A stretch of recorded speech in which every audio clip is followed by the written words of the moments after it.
ஹே அம்மி செல்லக்குட்டீஸ், welcome to our channel. வாங்க நம்ம இமேஜினேஷன் வேர்ல்டுக்குள்ளே போகலாம். Just imagine. இன்றைக்கி நம்ம பார்க்க போகிறது ஜங்குக்கோட எஃப்எஃப் தான், மை பிளைண்ட் ஹஸ்பண்ட். வாங்க ஸ்டோரிக்குள்ளே போகலாம். போன பாட்டில் ஜேகே திடீர்னு நீ என்னிலாம் இல்லை அப்படின்னு சொல்ல உங்களுக்கு தூக்கி வாரி போடுது. பாவா என்ன சொல்கிறீங்க அப்படின்னு பயந்து போய் அவன் கிட்ட வந்து அப்படியே நிற்க. ஆமாடி, என்னிலா எப்படி இருப்பா பொசு பொசுன்னு, இப்போ என்ன அப்படியே மெலிஞ்சு போயிட்ட அப்படின்ட்டு உங்கள் ஹிப்பை ஹோல்ட் பண்ணி பாரு, சதையவே காணும் அப்படின்ட்டு அவனும் உங்கள் கை வைக்க நீங்களும் திருன்னு முழிக்கிறீங்க. வேணும் ரொம்ப மெலிஞ்சு போயிட்டடி, இங்கே சதையவே காணும். ஆனாலும் என் பொன்னாட்டி நல்லா கிக்காக தான் இருக்கா.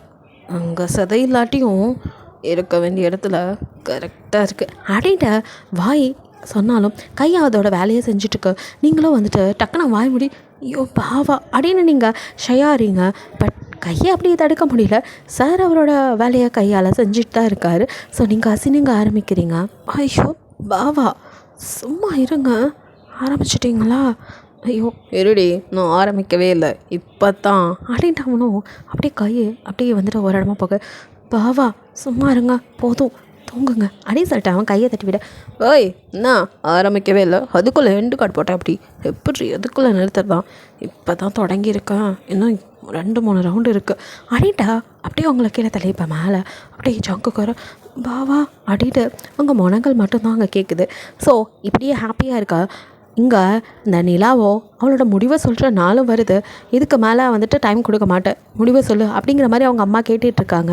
அவளோ காலையில் 10 மணி ஆகியும் இன்னும் அப்படியே வந்து எந்திரிச்சு பல்லு விளக்காத வாயும் அப்படியே களைஞ்ச தலையுமா பரட்ட மாதிரி எந்திரிச்சு உட்காந்து, மா இவ்வளோ காலங்காத்தால எதுக்குமா என்னை எழுப்பிட்டுருக்கா அப்படின்ட்டு இருக்கா.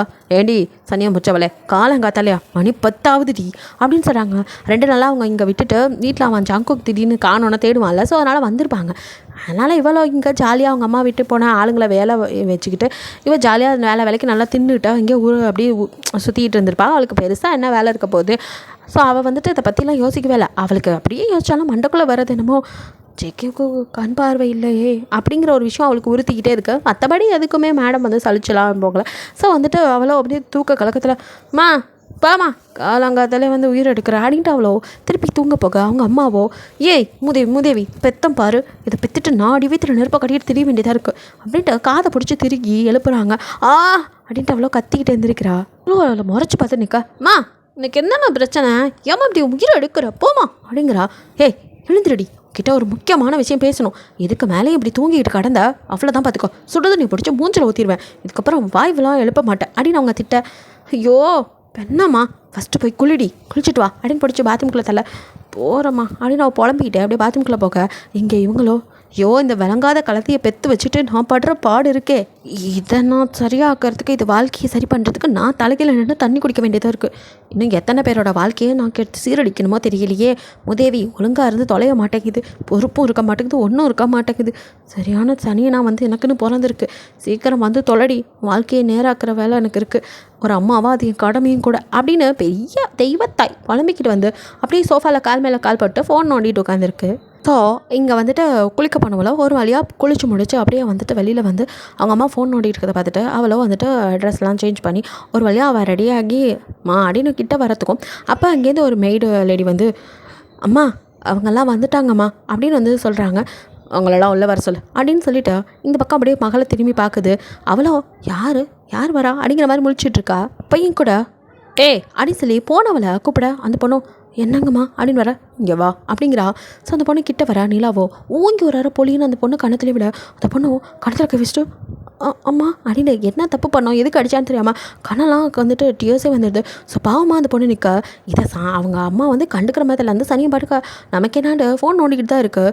அந்த பொண்ணு அப்படியே அழுகியோட பார்க்க, விழிஞ்சு எவ்வளோ நேரம் ஆச்சு, உங்களுக்கு ஒரு ஆள் சொல்லணுமா எனக்கு காஃபி கொடுக்கணுன்னு, உங்களுக்கே தெரியாதா, போய் காஃபி எடுத்துகிட்டு வா, இதெல்லாம் சொல்கிறதுக்கா நான் இருக்கேன், வேலைக்கு ஆள் வச்சா அதை கூட ஒழுங்காக செய்ய மாட்டிங்களா அப்படின்ட்டு வாழ் கத்துறா. இவ எந்திரிக்காமல் கும்பகர்ணி மாதிரி தூங்கிட்டு அவங்கள திட்டிட்டு இருக்கா. அந்த பொண்ணும் சரிம்மா மன்னிச்சுக்கோங்கம்மா கொண்டு வந்துடுறேன் இதை போகிறேன் அப்படின்ட்டு அதுக்கப்புறம் அங்கே நிற்கவே அந்த பொண்ணு வெளியே ஓடிடா. ஸோ இப்போ அவங்க அம்மாவை அப்படியே வந்துட்டு அவளை அந்த அடித்தது ஏன் அதை பற்றிலாம் எதுவுமே கேட்க கிடையாது. மகாராணி அப்படியே பார்த்துட்டு சரி வா போகலாம் அப்படின்னு சொல்லிட்டு அவங்க அம்மா கையை பிடிச்சி வெளியில் கூப்பிட, எங்கம்மா அப்படின்னு அவ்வளோ சலிப்பாக கேட்குறா. வாடி வந்தால் தெரிஞ்சுக்க தானே போகிற, எல்லாரும் உனக்காக தான் காத்துக்கிட்டு இருக்காங்க வா. ஐயோ அம்மா யார் காத்துட்ருக்கா, நான்லாம் வரலம்மா இதாம்மா அம்மா அப்படின்னு கத்திட்டு இருந்தவ கீழே நின்றவங்களை அப்படியே பார்த்துட்டு கப்சுப்புன்னு அப்படியே சைலண்ட் ஆயிரா. அம்மாவும் பொண்ணுமா அப்படியே கீழே வர, கீழே நின்றவங்க பார்வையிலும் அப்படியே பயங்கரமாக அவளை தான் முறைச்சி பார்த்துட்டு இருக்கு. அவங்க அப்பாவை தவிர அவர் மட்டும்தான் மகளை வந்துட்டு எம்மாடியே காணா போன பொண்ணு கிடச்சிட்டா அப்படிங்கிற மாதிரி பார்த்துட்டு இருக்காரு. மற்றபடி ஜிமின் அப்பா அம்மா எல்லாமே வந்து செம்ம காண்டில் தான் முறைச்சி பார்த்துருக்காங்க. கல்யாணத்தன்னைக்கு ஓடி போய் மானத்தை வாங்க பார்த்தவ அப்படிங்கிற மாதிரி அவங்களாம் வந்து செம்ம கடுப்பில் அப்படியே முறைச்சி பார்க்குறாங்க. அதான் இருந்தாலும் நிலாவோட அப்பாவுக்கு அவன் மேலே ஒரு பாசம், என்ன இருந்தாலும் ஒரே பொண்ணு. ஸோ குடுக்குன்னு ஓடி வந்து ஹேக் பண்ணிவிட்டு, நிலாமா தங்கமே எங்கடா போனேன், அப்பா கிட்ட சொல்லியிருக்கலாம்லடா பிடிக்கலன்னு, அதை விட்டுட்டு இப்படி ஓடி போயிட்டியேடா, உனக்கு ஏதோ ஆயிடுச்சுன்னா என்ன பண்ணுறது, நீ இல்லாமல் நாங்கள் எவ்வளோ தவிச்சு போனோம் தெரியுமா, ஒரே பொண்ணுடா தங்கம், நீ இப்படி போவியா, இதுக்கு மேலே இந்த மாதிரி பண்ணாதம்மா, அப்பா நீ இல்லை, நீ எவ்வளோ கஷ்டப்பட தெரியுமா, இதுக்கப்புறம் உனக்கு பிடிக்காது எதுவுமே நடக்காது, உனக்கு பிடிக்கலன்னா சொல்லிடுடா, அப்பா அதை எப்படியா இருந்தாலும் தடுத்துடுறா அப்படி இப்படின்னு சொல்ல, அவ்வளோ வந்துட்டு அந்த மனுஷன் ரொம்ப அவளை பற்றி ஃபீல் பண்ணி கேர் பண்ணி அழுது பேசுகிறதெல்லாம் ஒரு பொருட்டாகவே எடுத்துக்கல அப்படின்னு அவர் அப்படியே ஆமாம் அப்படியே இப்போ எதுக்கு இந்த ட்ராமாலாம் பண்ணுறீங்க, நான் எனக்கு கல்யாணம் பிடிக்கலன்னு தான் உங்ககிட்ட அப்போவே சொன்னனே, அப்போல்லாம் யாரும் அதை கண்டுக்க கூட இல்லை, இப்போ வந்து சும்மா அழுது ட்ராமா பண்ணாதீங்க, பேசாமல் தள்ளி போங்க, பிடிக்காத விஷயத்த பண்ணுனா அதை பார்த்துட்டு இங்கே உட்காரத்துக்கு நான் என்ன உங்களை மாதிரி ஆளுங்களா, எனக்கு அதெல்லாம் தேவையே இல்லை, அப்படி இருக்கணும் அவசியம் கிடையாது, அதான் ஓடி போனேன் அப்படின்னு தான் ஓடி போனது ஒரு தப்பே இல்லைங்கிற மாதிரி பேசிகிட்டு இருக்கா. அவங்க அம்மாவோ அதுக்கு மேலே ஆட ஓரமாக போய் நில்லுங்க, சும்மா வந்து எதையாச்சும் பேசிக்கிட்டு இருக்காதிங்க, பிள்ளையே இப்போ தான் வந்திருக்கா, திருப்பியும் ஏதாவது பேசி அவள் ஓடிட போகிறா, உங்கள் பாசமலர் படத்தெல்லாம் அப்புறமா ஓட்டுங்க, இப்போ ஓரமாக போய் நில்லுங்க, சும்மா எதுக்கு லாய்க்கு இல்லாட்டி வாய்க்கு ஒன்றும் குறைச்சல் இல்லை, வந்துட்டார் இப்போ தான் அப்படின்னு அவரை வந்துட்டு ரொம்ப மட்டம் தட்டுறாங்க. அதுக்கு மேலே அந்த மனுஷனால் எதுவும் பேச முடியல, ராஜ குடும்பத்தில் வாக்கப்பட்டுட்டு அந்த மனுஷன் பட்டுட்டு இருக்காரு. ஸோ வாய் பேச முடியாமல் அவர் அப்படியே அமைதியாக தலை குனிஞ்சு ஒரு ஓரமாக நீ போய் நின்றுறாரு எப்பவும் போல். ஸோ அடுத்த நிமிஷம் ஜிமினோட அத்தையோ இங்கே வா அப்படின்னு கூப்பிடுது. அப்போ அப்படியே வந்து ஒரு பொண்ணு அவன் முன்னாடி நிலாவோ ஒரு நிமிஷம் அட எங்கள் அப்பா கண்ட கிருமியும் போட்டு என் மூஞ்சில் அவ்வளோ பொலிவை கொண்டு வரத்துக்கு நான் கஷ்டப்பட்டுட்ருக்கேன், இவன் என்ன தொழி மேக்கப் இல்லாமல் அப்படியே இந்த உலகத்து ரொம்ப மாதிரி வந்து நிற்கிறா, அட எங்கள் அப்பா அப்படின்னு ஒரு நிமிஷம் அவளே வாய் பொழந்து அவளை பார்த்துருப்பா. அதெல்லாம் ஒரு நிமிஷம் தான், அடுத்த நிமிஷமே பொறாமல் வருது, என்னை விடலாம் ஒன்றும் அழகு இல்லை, சரி நானே அப்போல்லாம் சொல்லலாமா, ஆஃப்டர் ஆல் ஒரு வேலைக்காரி இவளை போய் நான் ரசிக்கலாமா, சேச்சா அப்படின்ட்டு மா யார் இந்த பிள்ளை அப்படிங்கிற மாதிரி கேட்குறா. நீ இப்படி பாதியிலே கல்யாணத்தில் ஓடி போவேன் நாங்கள் என்ன ஜோசியமாக பார்த்தோம், திடீர்னு நீ ஓடி போகவும் உன் இடத்த நிரப்புறதுக்காக நாங்கள் ஒரு பொண்ணு தேவைப்பட்டுச்சுன்னு கூட்டிகிட்டு வந்தோம், உனக்கு பதிலாக இவங்க தான் இவ்வளோ நாளாக உன்னோட கேரக்டரில் நடிச்சிட்டு இருக்காங்க அப்படின்ட்டு ஜிமின் கடுப்பில் ஓடிப்போன கடுப்பில் சொல்ல, அப்போ தான் அவள் அப்படியே ஜிமினை பார்க்குறா. ஜிமின் என்ன தான் அழகாக இருந்தாலும் அவளுக்கு சுத்தமாக பிடிக்காது. பிகாஸ் அவளுக்கு பொறுத்த வரைக்கும் அவள் காலை சுற்றுற நாய்க்குட்டி மாதிரி ஒரு புருஷன் வேணும். ஜிமின்லாம் அடித்து பறக்க விட்டுருவான், அவனை பார்த்தாலே சைத்தானா பார்க்குற மாதிரி பயந்து ஓடுவா. பிகாஸ் ஜிமின் அப்படி தான் சின்ன வயசுலேருந்தே வந்து அடிதடி அப்படி தான், பொண்ணுங்க கிட்ட வந்தாலே அப்படிங்கிற மாதிரி விரட்டி விட்டுட்டு போகிற ரகம் அவன். ஸோ கிட்டவே நெருக்க விட மாட்டான். அதையும் தாண்டி அவனோட முசுடு குணம் தான் நல்லாவே தெரியுமே, அதனால் இவெல்லாம் நமக்கு செட் ஆக மாட்டான் அப்பா அப்படிங்கிற மாதிரி அவளே கொஞ்சம் ஒதுங்கி தான் இருப்பா. அவன் அடாவடி, இவளுக்கு அது செட்டே ஆகாது. ஸோ இவளை பார்த்தாலும் அவனுக்கு சுத்தமாக பிடிக்காது. பொண்ணா இது பேய் அப்படின்னு பொண்ணுங்களை பிடிக்காமல் போனதுக்கு மெயின் ரீசன் இவளை கூட சொல்லலாம். ஸோ அந்த மாதிரி தான் ரெண்டு பேர்த்துக்குமே. ஸோ ஒருத்தர் ரொம்ப பரம விரோதிங்க பார்த்துக்குவாங்கள்ல, அதே மாதிரி தான் ஒருத்தர் லுக்கும் இருக்குது. அவனும் அவளை பட்டு கேவலமாக இதெல்லாம் ஒரு ஆளுன்னு மூஞ்சு முகரையும் அப்படிங்கிற மாதிரி கேவலமான ஒரு லுக்கை விட்டு வைக்கிறான். இவளோ இந்த சனியை இங்கே வந்துச்சு, இவன் வேறு இவன் பங்கு பேசுவானோ அப்படிங்கிற மாதிரி அவளோ என்ன பேசுவானோ கை நீட்டிடுவானோ அடி விழும்போங்கிற பயத்துலையும் கொஞ்சம் அதையும் தாண்டி அவனை பார்த்தாலே கடுப்பாக பிடிக்காத ஒரு முகபாவனையில் அப்படியே அவளும் அப்படியே நின்றுட்டு ரெண்டு பேரும் ஒருத்தர் பார்த்துட்ருக்காங்க. இதை பார்த்த அத்தையோ அதாம்மா அவன் சொன்னால நான் நடிக்க வந்த பிள்ளை இவ தான் அப்படிங்கிற மாதிரி அவங்க அம்மா சொல்ல, நிலாவோ இப்போ தான் அப்படியே திருப்பி உங்கள் பக்கம் பார்க்குறா. அடே எங்கப்பா நடிக்க வந்தவளா, இவ்வளோ பேரழகியாக இருக்காளே, இவ இருந்த இடத்துல இவளை தூக்கிட்டு நம்ம வர்றது ரொம்ப கஷ்டமாச்சே. சரி அவனுக்கு தான் கண்ணு தெரியாதவன் தானே, சமாளிச்சிடலாம், எவ்வளவோ பண்ணிட்டோம் அப்படிங்கிற மாதிரி அவளோ அப்படின்னு அவங்கள ஒரு மாதிரி கேவலமான லுக் விட்டு வைக்கிறா. கேவலமான சந்து நம்மளை பார்த்து கேவலமாக லுக் விடுது. ஸோ அப்படியே பார்த்துட்ருக்கா. இந்தாம்மா அவ்வளோதான், நீ நடித்த எல்லாம் முடிஞ்சு போச்சு, உனக்கானது எல்லாம் முடிஞ்சு, உனக்கு செட்டில்மெண்ட்டை நாங்கள் பண்ணிடுவோம். இது ஜிமினோடப்பா. நீங்கள் எதுவுமே வாய் பேசலை, அப்புறம் என்ன இப்படி பார்த்துக்கிட்டே நிற்கிறவ, அவ்வளோதான், உன்னோட பெட்டி படுக்கை எல்லாம் கட்டிக்கிட்டு இன்னையோட எல்லாம் முடிஞ்சு போச்சு, அந்த தாலியும் கழட்டி வச்சுட்டு அப்படியே கிளம்பிக்க. என் பொண்ணு வந்துட்டா, இவ தான் என் பொண்ணு நிலா, இந்த வீட்டோட மகாராணி தெரியுதா? நீ கொஞ்ச நாளைக்கு கூட்டிகிட்டு வந்த நடிக்க வந்தவ, அவ்வளோதான். மற்றபடி உனக்கு எந்த உரிமையும் கிடையாது. நீ கிளம்ப வேண்டிய நேரம் வந்துருச்சு, நீ கிளம்பலாம். நீ மட்டும் இல்லை, உன்னோட தொங்கச்சி இருக்காளே அவளையும் அந்த சீக்குக்காரியும் கூப்பிட்டுக்கிட்டு கிளம்பு அப்படின்னு சொல்ல, இங்கே அப்படியே நீங்கள் நின்றுட்டுருக்க. பட் உங்கள் தங்கச்சியும் கூட்டிகிட்டு கிளம்ப சொன்னது இன்னொருத்தருக்கு நெஞ்சுக்குள்ளே எதையோ பிழுங்கி எடுத்த மாதிரி ஒரு வலி. அவனால் சொல்ல முடியாமல் கஷ்டமாக இருக்குது. அப்படியே அடக்கிட்டு நிற்கிறான். நீங்களோ நிமிர்ந்து கூட அந்த நிலாவை பார்க்கல. உங்கள் மனசு ஃபுல்லாக இவன் நிலாவை வேணா இருக்கட்டும், ஆனால் என் ஜிகேவோட நிலா நான் மட்டும்தான், அவருக்கு நான் மட்டும்தான் நிலா அப்படிங்கிற மாதிரி நினப்பில் அவளை நிமிர்ந்து கூட பார்க்கல. நீங்கள் அவளை பார்க்கவே விரும்பாமல் அப்படியே குனிஞ்சதெல்லாம் நிமிராமல் அவங்க சொன்னதை மட்டும் காதில் வாங்கிட்டு நிற்க, இங்கே ஜிம்மினால் அதுக்கு மேலே அமைதியாக இருக்கும்ல. அத்தை கொஞ்சம் அமைதியாக இருக்கீங்களா? நீங்கள் நினைக்கிற மாதிரி ஜேகே ஒன்றும் அவ்வளோ முட்டாள் கிடையாது. நீங்கள் உடனே இவளை தூக்கிட்டு அந்த இடத்துல உங்கள் பொண்ணை கொண்டு போய் நிறுத்தினா இவ தான் என் பொண்டாட்டின்னு கையை பிடிச்சிட்டு உங்கள் மருமகன் அப்படியே நம்பிட்டு பின்னாடி வந்துடுவான்னு நினச்சிட்டிங்களா? அவ்வளோ ஒன்றும் முட்டாள் இல்லை. அவனை ஏமாத்துறதுக்கெலாம் அவ்வளோ சீக்கிரம் யாராலையும் முடியாது அப்படின்ட்டு ஜிமினோ வந்துட்டு உண்மை அதுதான் அப்படிங்கிறதே சொல்கிறான். இருந்தாலும் அவன் மனசுக்குள்ளேயும் இப்போ போகக்கூடாதுன்னு இருக்குது. ஸோ அதனால் அதையும் சேர்த்து அதை வெளிக்காட்டிக்காமல் இப்படி சிம்பாலிக்காக சொல்கிறான். சொல்கிறது மட்டும் இல்லை, நிலாவை அப்படி ஒரு அற்ப பார்வை பார்க்குறான். இது ஒரு முகர கட்டணு, இதை பார்த்து தான் அவன் வாங்கிடுவானாக்கும். இந்த அத்தைக்கு புத்தியே இல்லை தானே, அம்மா பொண்ணு எல்லாம் புத்தி இல்லாததுங்க, சரியான முட்டாள் கூட்டம் அப்படிங்கிற மாதிரி ஜிமினோ செம்ம திட்டிகிட்டு இருக்கா மனசுக்குள்ளே. அது எப்படி? அதெல்லாம் இருக்காது. நீ தானே சொன்ன இந்த பொண்ணு மாதிரியே இன்னொரு பொண்ணை கொண்டு வந்துட்டா அவனுக்கு அதெல்லாம் எதுவும் தெரியாது அப்படின்னு. இந்த ஐடியா கூட நீ தான் கொடுத்தது. அதை எப்படி இப்போ தப்பாகும் அப்படின்ட்டு கேட்குறது என்னமோ ஜிமினோ அப்பா தான்.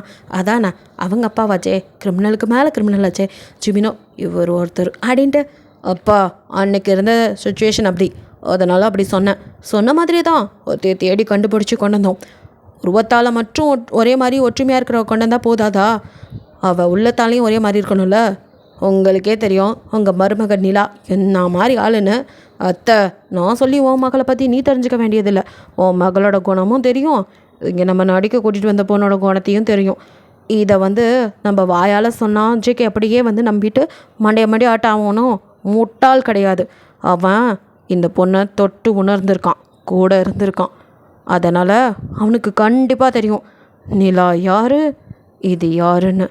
நான் தானே நிலா அப்படிங்கிற மாதிரி அவ்வளோ நிலாவோ பார்த்துட்டு இருக்க.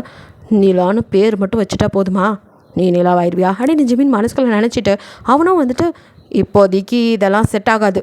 ஒரு இடத்துல தூக்கிட்டு இன்னொருத்தவங்களை கொண்டு போய் அந்த இடத்துல வச்சு இதுதான் அவங்க நம்ப வைக்கிறதுலாம் ரொம்ப கஷ்டம்.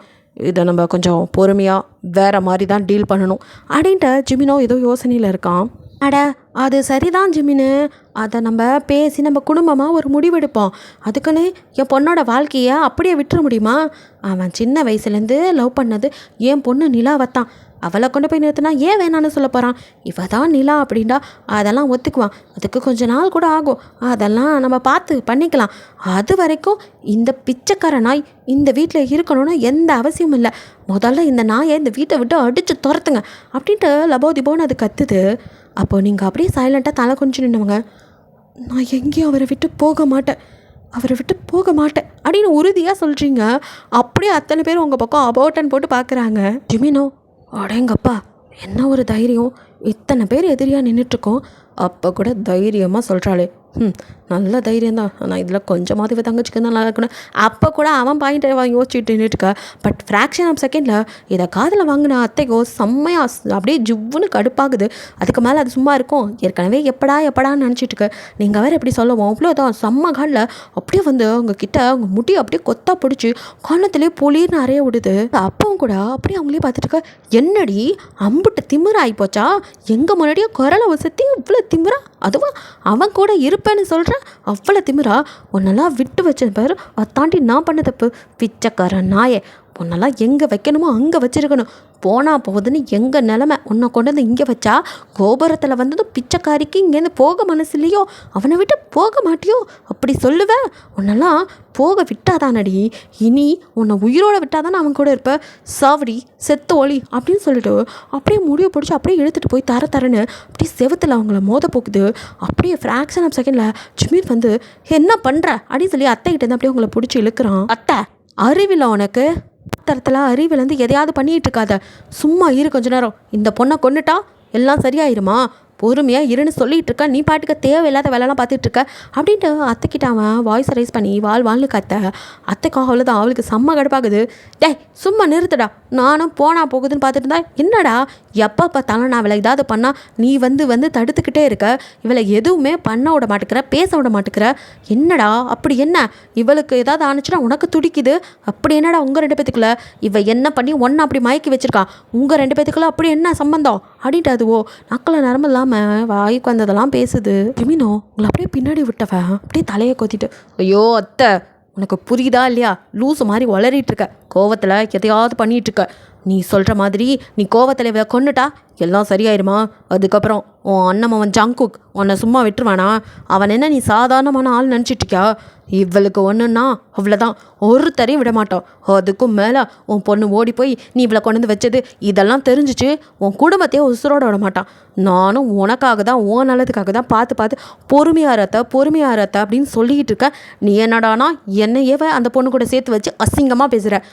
உன் பொண்ணு ஓடி போனது உனக்கு அசிங்கமாக தெரியல, தேவையில்லாததை பண்ணிக்கிட்டு இருக்காத்த, உனக்கு புரியணுங்கிறதுக்காக தான் நான் பொறுமையாக பேசிகிட்டு இருக்கேன், என் பொறுமைக்கும் ஒரு எல்லை உண்டு, என்னையை பற்றியே நீ தப்பாக பேசினத்த அதுக்கு மேலே அவ்வளோதான், இவ்வளோ நாள் ஏதோ அத்தையாச்சேன்னு உனக்கு ஹெல்ப் பண்ணிகிட்டு இருந்தேன், இதுக்கு மேலே என்னால் எதுவும் பண்ண முடியாது, உனக்கு ஒரு நல்லது நடக்கணும் போனால் போகுது அத்தைங்கிறதுக்காக மட்டும்தான் நான் இவ்வளோ பொறுமையாக சொல்லிட்டு இருக்கேன், இதுக்கு மேலேயும் உன் இஷ்டத்துக்கு தான் நீ ஆடுவ இவளை கொன்னுவ அப்படின்னு சொல்லிட்டு நீ நின்னா இதுக்கு மேலே நான் சொல்கிறதுக்கு எதுவும் இல்லை, நீயாச்சு உன் குடும்ப பிரச்சனையாச்சு, நான் ஒதுங்கி நின்றுக்குவேன், என்னமோ பண்ணுறத பண்ணு அப்படிங்கிற மாதிரி ஜிமின்னு சொல்லிட்டு, ஆனாலும் அப்போ கூட உங்களை விட்டு நகரில் அவங்கள அப்படியே பின்னாடி பாதுகாப்பாக தான் நிறுத்தி வச்சுருக்கான். மீன் இப்படிலாம் சொன்னதுக்கப்புறம் கொஞ்சமாக அத்தைக்கும் மண்டைக்கு வரைக்குது, ஆமாம் இல்லை அந்த பையன் செஞ்சாலும் செய்வான் அப்படிங்கிற பயம் வருது, அதுக்காக இதில் எப்படி விட்டு வைக்கவும் முடியாது அப்படிங்கிற கோவம் இருக்குது, அதனால் இதுக்கு மேலே எதுவும் ஜிமின்கிட்ட பேச முடியாமல் அப்படியே அமைதியாக வாயை மூடிட்டு அதுவும் முகத்தை அப்படின்ட்டு திருப்பிக்குது. ஜிமினோ இதுக்கு ஒன்றும் குறைச்சல அப்படிங்கிற பார்த்துட்டு இருக்கா. இப்போ அவங்க அப்பா தான், அதெல்லாம் சரிதான், அதுக்காக இப்படியே வச்சுட்டு இருக்க முடியுமா, இந்த பொண்ணை அவங்ககிட்ட வச்சுட்டு நம்ம பேசாமல் இருக்க முடியுமா, எதையோ ஒன்று பண்ண போய் இப்போ எப்படியோ போயிட்டுருக்குது, எத்தனை நாளைக்கு இப்போ நம்ம இவளை பிரித்து அவளை கொண்டு போய் அந்த இடத்துல வைக்கணும், அதை எப்படி பண்ணுறது, நீ சொல்கிற மாதிரி கண்டிப்பாக இவளுக்கு ஏதோ ஒன்றுனா அவன் கண்டுபிடிச்சானா நம்ம மொத்த கும்பலையும் அவ்வளோதான் சும்மா விட மாட்டான், எனக்கே நல்லா தெரியும், இப்போ நம்ம ரொம்ப யோசித்து தான் முடிவெடுக்கணும், இதுக்கு வேறு ஏதாவது மாற்று வழி இருக்கான்னு, அவனா கண்டுபிடிச்சா ஒருத்தரும் மிஞ்ச மாட்டோம் அப்படிங்கிற மாதிரி ஜிமினுக்கும் லைட்டாக சப்போர்ட் பண்ணிவிட்டு அவங்க அப்பாவும், ஏன்னா அவருக்கும் புரியுது கண்டிப்பாக ஜங்குக்கு இந்த மாதிரிலாம் நடந்தால் அவன் விட மாட்டான் அப்படிங்கிறது, அதுக்கு ஏதாவது வழி கிடைக்குமா அப்படிங்கிற மாதிரி அவரும் மண்டையை பிச்சுக்கிட்டு, ஐயோ குரங்க பிடிக்க போய் அனுமாரம் பண்ண மாதிரி இப்போ நமக்கு பெரிய பிரச்சனையாக இருக்கே அப்படிங்கிற மாதிரி ஒரே புலம்பலில் நின்றுட்டுருக்க. அப்போ நீங்களோ எனக்கு நீங்கள் ஹெல்ப் பண்ணிங்கன்னா கண்டிப்பாக நான் உங்களுக்கு நிலா மேடமை சார் கூட சேர்த்து வைக்கிறதுக்கு உதவி பண்ணுவேன் அப்படின்னு பின்னாடியிலேருந்து நீங்கள் பேசுகிறீங்க, அப்படியே சத்தமாக தான் அப்படியே நீங்கள் பேச அப்படியே எல்லோரும் உங்களே பார்க்குறாங்க, இதை பேச வேண்டிய நேரம் நான் பேசி ஆக்கணும், இதுக்கு மேலே வாய மூடிட்டு இருந்தால் சரிப்பட்டு வராது அப்படின்ட்டு தான் நீங்கள் பயத்தெல்லாம் ஒதுக்கி வச்சுட்டு பேச ஆரம்பிக்கிறீங்க. நீ என்னடி எங்களுக்கு உதவி பண்ணணும், வேலைக்கார நாய பிச்சைக்காரி, நீ எங்களுக்கு உதவி பண்ண போறியா, நீ போடுற பிச்சையில் ஒன்றும் வாழணும்னு எங்களுக்கு ஒன்றும் இது கிடையாது, நீ மூடிக்கிட்டு போடி ஃபஸ்ட்டு இங்கேருந்து, எங்களுக்கு தெரியும் என்ன பண்ணணும்னு, உதவி பண்ண வராலாம் உதவி, ஒரு மயிரும் பிடுங்க வேணாம், நீ முதல்ல இங்கேருந்து போடி, இவளெல்லாம் பேச விட்டு வேடிக்கை பார்த்துட்ருக்கீங்க, இவள் பேச பேச எனக்கு வெறியாகுது, இவளை இந்த இடத்த விட்டு துரத்தணும், இவளை இப்போ நீங்கள் அடித்து துரத்துறீங்களா இல்லை நான் சாவடிக்கட்டுமா அப்படின்ட்டு மறுபடியும் காய்ச்சி மூச்சுன்னு கத்திக்கிட்டே இருக்குது. அப்போ ஜிமினோட அப்பாவே கடுப்பாயிறாரு, வாய மோடு அப்படின்ட்டு அவரோ கத்த, என்னையவே அடக்குறீங்க, அவள் என்னெல்லாம் பேசிகிட்டு இருக்கா, அவளை இன்னும் விட்டு வச்சுருக்கீங்க, அவள்லாம் நம்ம கூட தகுதிக்கு பேசுகிறதுக்கு தான் அப்படி இப்படின்ட்டு அது கத்த, நீ கொஞ்ச நேரம் வாயை மூடுறியா, அந்த பொண்ணு என்ன தான் சொல்ல வருதுன்னு கேட்போம், அதை விட்டுட்டு இப்படி காய்ச்சி மூச்சுன்னு கத்திட்டு இருந்தா எதுவுமே தெரியாது, சும்மா நீ சொல்கிற மாதிரி உன் பொண்ணை கொண்டு போய் நிறுத்தினா மட்டும் அவன் இதான் இலான்னு ஏற்றுக்குவானா, கொஞ்சம் அமைதியாக இரு. அவன் பொண்ணு என்ன சொல்லுமா, என்ன உதவி பண்ணுவ, உனக்கு நாங்கள் என்ன உதவி பண்ணணும் அதை சொல்லு அப்படிங்கிறாரு. ஸோ அப்படியே நீங்கள் ஜிமினா பாக்கிட்ட, அது ஜங்குக் சாருக்கு கண் ஆப்ரேஷன் பண்ணுறதுக்கு நீங்கள் உதவி பண்ணணும். என்ன கண் ஆப்ரேஷன் நாங்கள் பண்ணணுமா அப்படின்னு ஜிமின் கேட்குறான். இல்லை ஆப்ரேஷன் நீங்கள் பண்ண வேணாம், ஆப்ரேஷன் அதுவாக நடக்கும், அதை நீங்கள் உங்கள் பக்கத்துலேருந்து எப்பவும் பண்ணுற மாதிரி தடுக்காமல் இருந்தால் அதுவே போதும், நீங்கள் எந்த இடைஞ்சலும் கொடுக்கலன்னா கண்டிப்பாக நல்லபடியாக அவருக்கு கண் பார்வை கிடைக்க வாய்ப்பு இருக்குது அப்படிங்கிற மாதிரி நீங்கள் பேச, இதெல்லாம் எப்படி இவளுக்கு தெரியுங்கிற மாதிரி எல்லோரும் ஷாக்காக அவங்களே பார்க்குறாங்க. என்னம்மா பொண்ணே உன்னை கொஞ்சம் பேச விட்டா ரொம்ப ஓவராக பேசுறியே. இதுதான் இடத்த கொடுத்தா மடத்தையே பிடிக்கிறதுன்னு சொல்கிறதா? என்ன நினச்சிட்ருக்க? எங்களெல்லாம் பார்த்தா உனக்கு முட்டாள் மாதிரி இருக்கா? இல்லை முட்டாள் மாதிரி இருக்கா?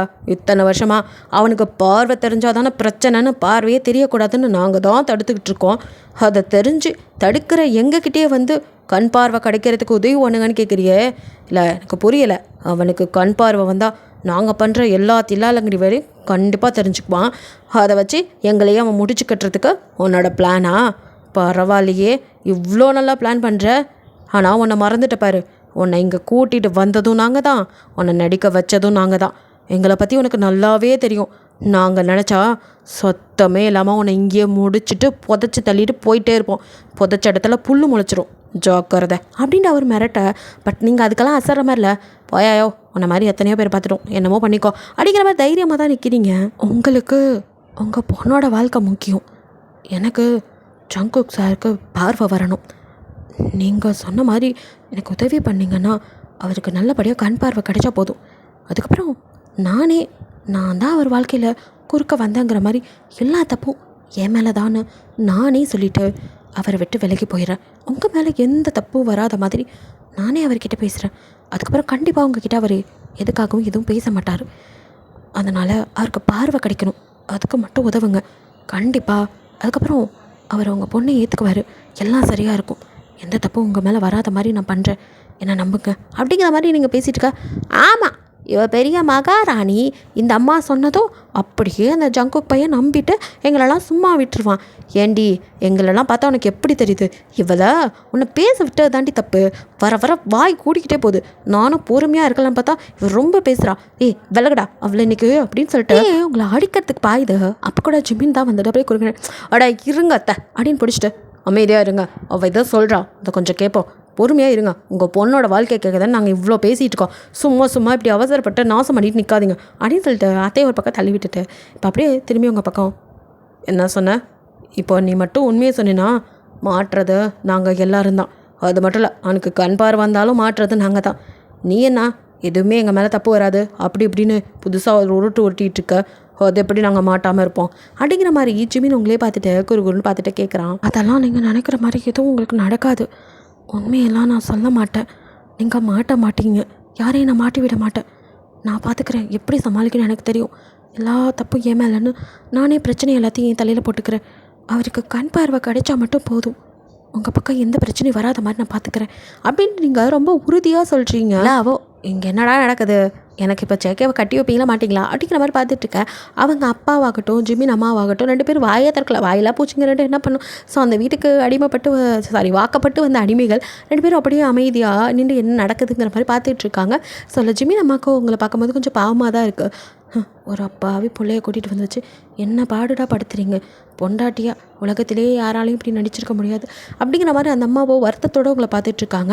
ஸோ அவருக்குமே சொல்ல முடியாது, என் பொண்ணு மட்டும் வாடாமல் இருந்திருந்தால் இந்த பொண்ணு வாழ்க்கை இப்படி ஆயிருக்குமாங்க மாதிரி கொஞ்சம் அவருக்கும் குற்ற உணர்ச்சி இருக்குது. ஸோ அவங்களாம் வாயை திறக்காமல் தான் நின்றுட்டுருக்காங்க. நிலா பெருசாக எதுவும் எப்படியாவது இவளை பற்றி விட்டு என்ன அவங்க கொண்டு போய் வச்சுருங்கடா அப்படிங்கிறதா அவளோடது. ஸோ அவளும் அப்படி தான் ஜஸ்ட் வேடிக்கையை மட்டுமே பார்த்துட்ருக்க.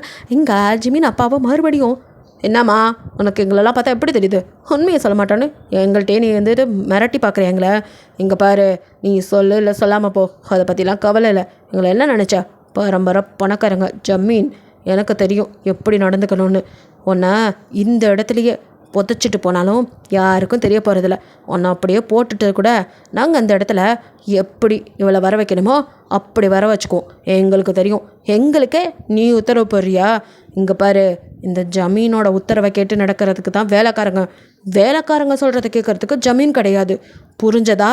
நீ சொல்கிற மாதிரிலாம் கேட்டால் கண்டிப்பாக அந்த ஜங்குக் அவனுக்கு கண் பார்வை தெரிஞ்சதும் விஷயமா எங்களை பற்றி தான் தோண்டி துருவான். இப்போ நாங்கள்லாம் மாட்டி கூண்டோட கைலாசம் போவோம். அதுக்கெல்லாம் வாய்ப்பே இல்லை.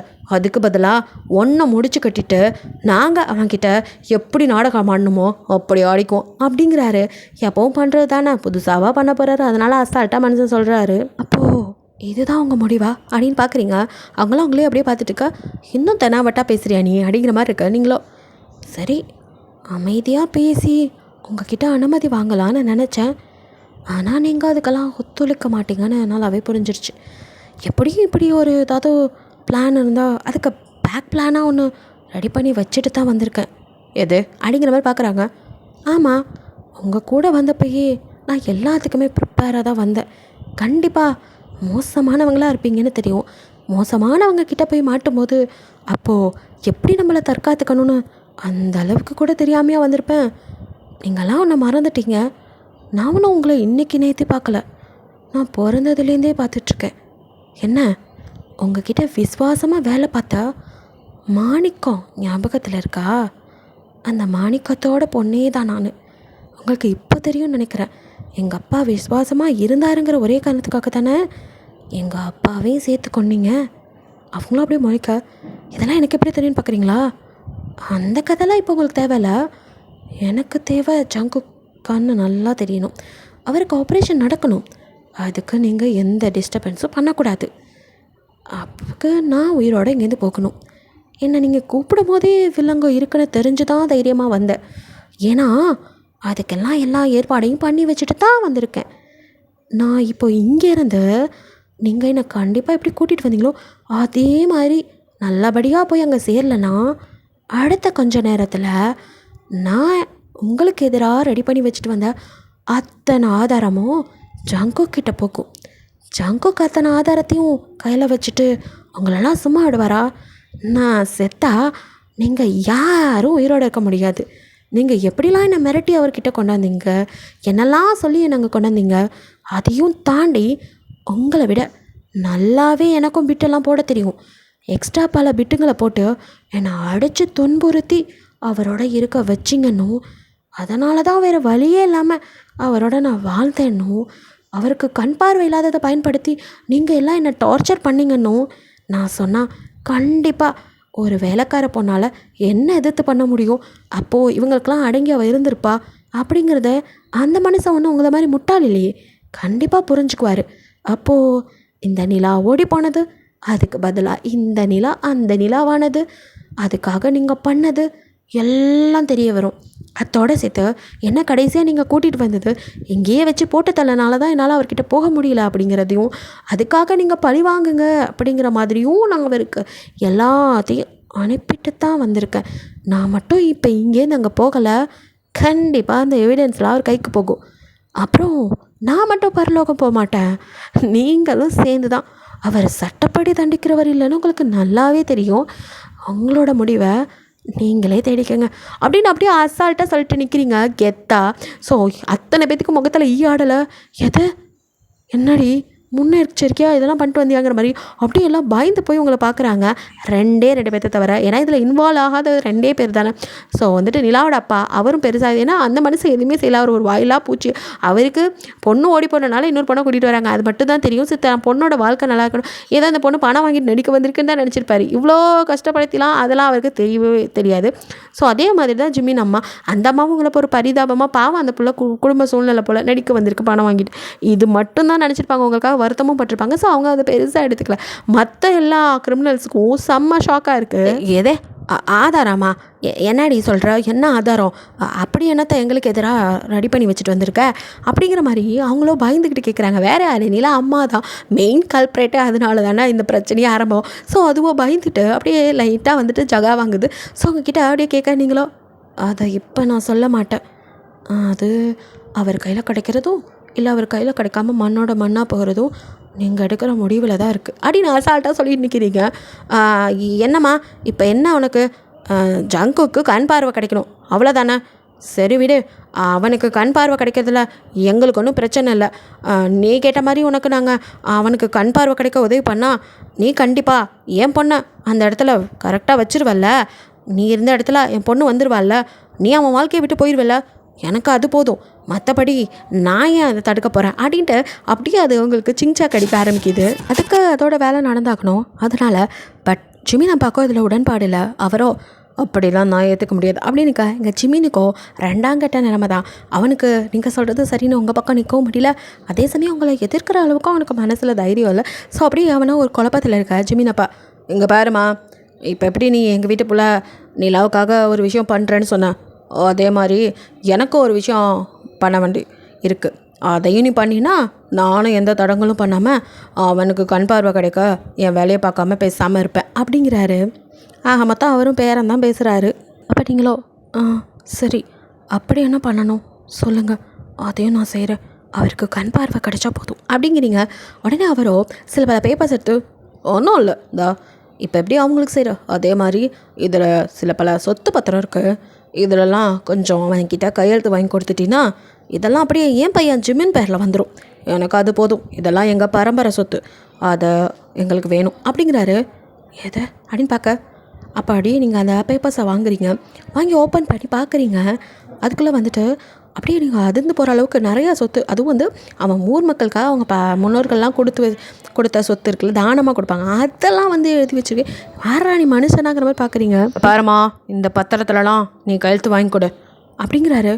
இல்லை, இது எப்படி, இதெல்லாம் அவர் தானமாக ஏழைகளுக்கு கொடுத்தது, அதை போய் இதெல்லாம் நான் பண்ண மாட்டேன், இது தப்பு, பெரிய துரோகம், இதை பண்ண மாட்டேன் அப்படிங்கிறீங்க. அப்படிலாம் நீ சொல்லக்கூடாது. இப்போதைக்கு ஒன்று தான் அவன் நம்புகிறான், அதனால் உனக்கும் அவன் கண் பார்வை வரணும்னு அக்கறை இருக்குல்ல. அப்படி அவனுக்கு கண் பார்வை வரணும்னா இதெல்லாம் அதுக்கு முன்னாடி அவன்கிட்ட கையெழுத்தை வாங்கி எங்ககிட்ட கொடு. நீ கையெழுத்து வாங்கி கொடுத்துட்டீன்னா அதுக்கப்புறம் எங்களுக்கு எந்த பிரச்சனையும் இல்லை. அவனுக்கு கண் பார்வை வந்தால் எனக்கு என்ன, வரலன்னா எனக்கு என்ன, நான் எந்த தொந்தரவும் பண்ண மாட்டேன் அப்படிங்கிற மாதிரி சொல்ல அவங்களால அதை ஏற்றுக்கவே முடியல. அது எப்படி, என்ன அந்த மனுஷன் அவ்வளோ நம்புறாரு, நான் எப்படி இப்படி ஒரு துரோகத்தை பண்ணுவேன், என்ன அவர் மன்னிக்கவே மாட்டார், இப்படி மட்டும் நான் பண்ணா அப்படின்னு உங்களுக்கு தோணுது. ஜிமினோ எதுவுமே வாய் திறக்கல, அவன் அமைதியாகவே இருக்கா. இங்கே அவங்க அப்பாவோ, இங்கே பாருமா, உனக்கு தான் அவனோட பார்வை முக்கியம், எனக்கு தேவையில்ல, இப்படியே ஏமாற்றி கூட நான் கொஞ்சம் கொஞ்சமாக வாங்கிக்குவேன், அதுக்கப்புறம் முடிவெடுக்க வேண்டியது நீ தான் அப்படிங்கிறாரு. அவர் சொல்கிறதுலேயும் உங்களுக்கு புரிய வருது, பிகாஸ் அந்த ஆள் செய்யக்கூடிய ஆள் தான். ஸோ நீங்களோ இப்போ நம்ம தான் ரொம்ப கிளவராக முடிவெடுக்கணும், எனக்கு சங்குக்கு பார்வை வந்தே ஆகணும், அவருக்கு பார்வை வந்துட்டா அதுக்கப்புறம் அவரே எல்லாத்தையும் பார்த்துக்குவார். முட்டா பசங்க, கண்ணு தெரியாதுக்கு முன்னாடி ஒரு மனுஷன்ட்ட கையெழுத்து வாங்கினா அது எப்படா செல்லும். சரி, நம்ம கையெழுத்தை வாங்கி கொடுத்துடலாம், அதுக்கப்புறம் கண் பார்வை வந்ததும் ஏமாற்றி சொத்தை எழுதி வாங்கிட்டாங்கன்னு அவரே கேஸ் போட்டு வாங்கிக்குவார். இது தெரியாத லூசு முண்டாங்க அப்படின்னு மனசுக்குள்ளே நினச்சிட்டு, சரி, எனக்கு அவருக்கு இப்போதைக்கு கண் பார்வை வந்தால் போதும், நான் மற்றபடி வேறு எதுவும் கேட்கல, ஆனால் ஒரே ஒரு கண்டிஷன். இன்னும் என்ன அப்படிங்கிற மாதிரி பார்க்குறாங்க. அது அவருக்கு கண் பார்வை வந்ததுக்கப்புறம் தான் நான் அவரை விட்டுட்டு போவேன், அது வரைக்கும் நான் எங்கேயும் போக மாட்டேன், அவரை பாதுகாக்க வேண்டிய பொறுப்பு எனக்கு இருக்குது. அவருக்கு நல்லபடியாக சர்ஜரி முடிஞ்சு எல்லாம் நல்லா ஆனதுக்கப்புறம் அவருக்கு கண் பார்வை நல்லா தெரியுதுன்னு தெரிஞ்சதும் கண்டிப்பாக அதுக்கப்புறம் நான் இங்கே ஒரு நிமிஷம் கூட இருக்க மாட்டேன், அவர் கண்ணிலே படாமல் நான் போயிடுவேன். அதுக்கு முன்னாடி உங்களுக்கு பண்ண வேண்டியதெல்லாம் கரெக்டாக பண்ணிட்டு போயிடுவேன் அப்படிங்க. எனக்கு கையெழுத்து வாங்கி கொடுத்தா போதும், நீ என்ன பண்ண எனக்கு என்ன அப்படிங்கிற மாதிரி ஜிமினப்பா எனக்கு ஆட்சியோ பண்ண இல்லை, ஏதோ பண்ணிட்டு போ அப்படின்னு ஒத்துக்கிறாரு. பட் இங்கே அத்தையால் தான் அதை ஒத்துக்க முடியல. அது எப்படி, நீ இப்போல்லாம் அப்படி கூட இருந்தால் என் பொண்ணு அப்படி வருவா, அதெல்லாம் முடியாது, உயின்னு தாம் தூம்னு குதிக்குது. பட் அந்த இடத்துல நிலாதான், அம்மா வாயை மட்டும் சும்மா இருமா, லூசா நீ, அவனுக்கே கண்ணு தெரியாது, சர்ஜரினா அதுக்கப்புறம் அவனுக்கு பணிவிடெல்லாம் செஞ்சுக்கிட்டு நானாக உட்காந்துருப்பேன், அவள் தான் எல்லாம் செய்கிறேங்கிறாள், அந்த பொண்ணை எல்லாத்தையும் செஞ்சு முடிச்சுட்டு உனக்கு கண் பார்வை தெரியும் போது என்கிட்ட ஒப்படைச்சிட்டு போட்டோம், அதுக்கப்புறம் நான் பார்த்துக்கிறேன், நீ கம்முன்னு இருமா, நீ போய் எல்லாம் செய்வியா, உன்னால் முடியாதுல்ல, அமைதியாரு அப்படின்னு எப்படியோ வேலையிலேருந்து தப்பிச்சா போதுன்னு அவளோ வந்துட்டு கண் பார்வை தெரிஞ்சு அவளுக்கும் ஓகே தானே அப்படின்ட்டு அவளோ வந்துட்டு சப்போர்ட் பண்ணி பேசுகிற மாதிரி பேச அவங்க அம்மாவுக்கு அது புரியுது. இந்த மூதை வேறு எதுக்கும் ஒத்து வந்து தொலையாது, சரி அப்படிங்கிற மாதிரி அவங்களோ வேறு வழி இல்லாமல் அமைதியாகிடுறாங்க. ஒரு வழியாக எல்லோரும் பேசி முடிச்சு அங்கேருந்து கிளம்பலாம் அப்படின்னு சொல்லிட்டு போக, இங்கே நிலாவுக்கோ, மாமா இங்கே தனியாக இருக்க போராக இருக்குமா, நானும் அங்கேயே வரமா, ஜமீன்னு சொல்கிற நல்லா பெரிய வீடாக இருக்கும், நான் பார்க்கணுமா அப்படின்ட்டு அவ்வளோ நச்சு பண்ண. ஏய் அமைதியாரி, அந்த ஜமீனுக்கே நீ தான் சொந்தக்காரி, மகாராணி, பிச்சைக்காரி மாதிரி பண்ணாத, இங்கே பாரு இப்போது நான் கூட்டிகிட்டு போக முடியாது, திடீர்னு கூட்டிகிட்டு போயிருந்ததுனா யார் என்னன்னு கேள்வி வரும், பேசாமல் இரு அப்படிங்கிற மாதிரி அவளை கழட்டி விட்டு போக்க அவளை வந்துட்டு புலம்பிகிட்டே இருக்கா. நீங்கள் தான் பாம்புன்னு தெரிஞ்சும் விஷம் இருக்குன்னு தெரிஞ்சும் அவளுக்கு போய் ஹெல்ப் பண்ணுறீங்க. ஸோ நீங்கள் பரவாயில்ல, அவங்களும் நம்ம கூடவே வரட்டும். ஓ அப்படியா, அப்போ அவள் யாருன்னு கேட்டால் என்னன்னு சொல்கிறது, எங்கே கொஞ்சம் அதையே நீயே சொல்லிடு அப்படின்னு ஏளானமா அப்படியே அவங்க சொல்கிறாங்க. நீங்களோ அது தெரிஞ்ச பொண்ணு, சொந்தக்கார பொண்ணு, ஏதோ ஒன்று சொல்லி இப்போதைக்கு அவங்கள கூட்டிகிட்டு போகலாம், அங்கே அவங்க இருந்தால் தான் அவரை பற்றி அவங்களுக்கும் தெரிஞ்சுக்கிறதுக்கு வசதியாக இருக்கும். நீ சொல்கிறதும் சரி தான் அப்படின்னு அவங்களோ சரி வா அப்படின்னு இப்போ அம்மா மக அப்படின்ட்டு ஜிமின் அப்பா அம்மான்னு எல்லாருமே கிளம்பிடுறாங்க. யாருமே உங்களுக்காக வான்னு கூட்டிகிட்டு போக்க ஆள் இல்லை, கூட்டிகிட்டு வரும்போது இருந்தது, இப்போ போகும்போது இல்லை. ஸோ நீங்களும் எல்லோரும் போக்க அப்படி நிற்க அவங்க முன்னாடி ஸோ இன்னும் வந்து ஒரு ஜீப் நிற்குது. அப்படி பார்க்குறீங்க, வேறு யார், ஜிமின் தான் ஏறு அப்படிங்கிறான். அடுத்த நிமிஷம் ஜீப்பில் ஏறி உட்காந்துக்கிறீங்க. வீடு வர வரைக்கும் 2 பேருக்குள்ளே எந்த ஒரு பேச்சுவார்த்தையும் இல்லை, அப்படியே ஒரு சைலண்டான ட்ராவல் தான். ஸோ அவனும் வீட்டு வாசலில் வண்டியை நிறுத்த மெதுவாக இறங்கி உள்ளே போக அவனும் ஒரு நிமிஷம் இல்லை அப்படிங்கிறான். அப்படியே திரும்பி பார்க்குறீங்க, இது உன்னோட வாழ்க்கை நல்லா யோசிச்சு தான் முடிவெடுத்திருக்கியா, உனக்கு இதுக்கு சம்மதமா அப்படின்ட்டு இவ்வளோ நாள் அவன் பேசுனதுக்கும் இப்போ பேசுகிறதுக்கும் வித்தியாசமாக இருக்குது. அந்த மாதிரி பேசுகிறான் ரொம்ப சாஃப்ட் டோனில். நீங்களும் இது இப்படி தான் இருக்கும், இப்படி தான் முடியும்னு தெரிஞ்சு தானே எல்லா முடிவுக்கும் சம்மதிச்சு தான் வந்தேன். என் வாழ்க்கை அது எங்கே இருக்குது, அது எனக்கு தேவையில்லை. எனக்கு தேவையெல்லாம் என் சிஸ்டர் நல்லா இருக்கணும். அவளுக்காக தான் நான் இவ்வளோ பண்ணுறேன்.